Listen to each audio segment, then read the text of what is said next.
ഐ.ടിനെ കുറിച്ച് അറിയെങ്കിലും ഈ data science, Python അതൊക്കെ ഞാൻ ആദ്യമായിട്ടാണ് കേൾക്കണോ. എൻ്റെ പേര് ഷഹബാസ്. ഞാൻ ഇവിടെ കാലിക്കറ്റ് മുക്കം തന്നെയാണ് സ്ഥലം. +2 കഴിഞ്ഞേരെയാണ് ഫസ്റ്റ് ഡിഗ്രിയാണ് എടുത്തത്. അത് എന്താ എടുക്കേണ്ടത്, എങ്ങനെ പോകണമെന്നുള്ളൊരു ഐഡിയ ഒന്നും ഇല്ല ഇനി ആദ്യം. അപ്പം ഡിഗ്രി എന്ന് പറഞ്ഞാൽ എല്ലാവരും പോകുന്ന ഒരു ഓപ്ഷനിലൂടെ ഡിഗ്രി എന്ന് പറഞ്ഞത് എടുത്ത്, അത് കഴിഞ്ഞതിന് ശേഷം ഐ.ടി ഫീൽഡിൽ തന്നെ ഒരു ഓപ്പർച്യൂണിറ്റി ക്രിയേറ്റ് ചെയ്യണം എന്നൊക്കെ ഒരു ഡ്രീം വന്നപ്പോഴാണ് എന്ത് ചെയ്യുന്നത്, ഞാൻ ഡാറ്റാ സയൻസിനെ കുറിച്ച് ആലോചിക്കുന്നത്. ആദ്യം ഞാൻ സൂപ്പറിനെ കുറിച്ച് അന്വേഷിച്ചിരുന്നു, പക്ഷെ അത് ആ ടൈമിൽ ഇവിടെ കൊച്ചിയിൽ മാത്രമേ ഉണ്ടായിരുന്നുള്ളൂ, കാലിക്കറ്റ് സ്റ്റാർട്ട് ചെയ്തിട്ടില്ലായിരുന്നു.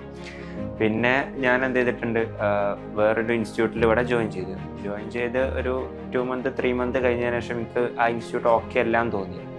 ആ ടൈമിലാണ് ഞാൻ പിന്നെ സൂപ്പറിലൂടെ കാലിക്കറ്റ് റീഓപ്പൺ ചെയ്തിട്ടുണ്ടെന്ന് മനസ്സിലായത്. അപ്പം എന്ത് ചെയ്യും, ഞാൻ അവിടുന്ന് അവിടെ ഏതായാലും ഞാൻ ഇറങ്ങാൻ നിൽക്കുകയാണ്, അവിടുന്ന് ക്വിറ്റ് ചെയ്തിട്ട് ഞാൻ എന്ത് ചെയ്തു, സൂപ്പറിൽ വന്ന് ജോയിൻ ചെയ്യാൻ ചെയ്തു. ഞാൻ ഓൾറെഡി ഇവിടുത്തെ ഇൻസ്റ്റാ പേജും കാര്യങ്ങളൊക്കെ ഞാൻ വാച്ച് ചെയ്യുന്നുണ്ടായിന്. അപ്പം ഓരോരുത്തരുടെ റിവ്യൂസും പ്ലേസ്മെൻറ്റിൻ്റെ പോസ്റ്റേഴ്സൊക്കെ കണ്ടപ്പം എന്ത് ചെയ്തു, അവിടുത്തെ ഓരോ സ്റ്റുഡൻസിനോട് അന്വേഷിച്ചതിന് ശേഷമാണ് സൂപ്പിൾ ഞാൻ ചൂസ് ചെയ്തതൊക്കെ.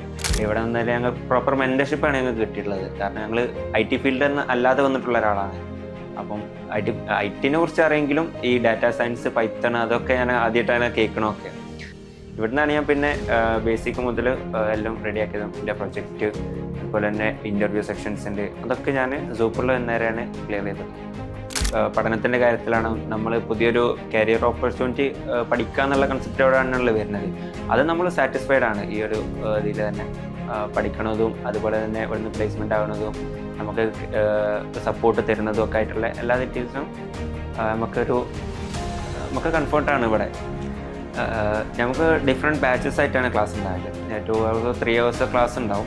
ആ ക്ലാസ് കഴിഞ്ഞാലും നമുക്ക് മെൻറ്റേഴ്സിൻ്റെ ഹെൽപ്പ് ഉണ്ടാവും. മെൻറ്റേഴ്സ് വേറെ ക്ലാസ് എടുക്കുന്നുണ്ടെങ്കിലും നമുക്ക് എന്തെങ്കിലും ഡൗട്ട് ഉണ്ടെങ്കിലോ അല്ലെങ്കിൽ എന്തെങ്കിലും നമ്മൾ ചെയ്തത് റെഡി ആകാതെ വന്നിട്ടുണ്ടെങ്കിലോ ഒക്കെ എന്തെങ്കിലും അവർ ഹെൽപ്പ് ചെയ്യും. അവിടെ അവൈലബിൾ ആണെങ്കിൽ അവർ സപ്പോർട്ട് ചെയ്യാൻ തയ്യാറാണ്. ഞാൻ എന്താണോ ആ ഫസ്റ്റ് സമയത്ത് ആലോചിച്ചത്, നല്ലൊരു ബെറ്റർ ജോബ്, അതുപോലെ തന്നെ നല്ലൊരു എൻ്റർഷിപ്പിന് വേണ്ടിയിട്ടുള്ളൊരു ഗൈഡൻസ്, അതൊക്കെ എന്തെങ്കിലും എനിക്ക് സൂപ്പിൽ നിന്നും കിട്ടിയിട്ടുണ്ട്. അതുപോലെ ഞാൻ പ്ലേസ്മെൻ്റ് ആകുന്ന സമയത്തും എനിക്ക് അതിൻ്റെ സപ്പോർട്ടും കിട്ടിയിട്ടുണ്ട്. എന്നോടിപ്പോൾ ഒരു ഡാറ്റ അനലിസ്റ്റോ അല്ല ഡാറ്റാ സയൻസോ ഏത് കോഴ്സാണ് ബെറ്റർ എന്ന് ചോദിക്കുകയാണെങ്കിൽ ഞാൻ അവരോട് പറയുന്നുണ്ടാകുക, ഡാറ്റ സയൻസ് പഠിക്കുന്ന സമയത്ത് കുറച്ച് കോഡിങ് ഇൻക്ലൂഡഡ് ആണ്, പൈത്തണും അതുപോലെ തന്നെ ഡീറ്റെയിൽസൊക്കെ. അത് പഠിക്കാൻ താല്പര്യമുണ്ടെങ്കിൽ ഡാറ്റാ സയൻസ് ആണ് ഏറ്റവും ബെറ്റർ ആയിട്ടുള്ള ഓപ്ഷൻ.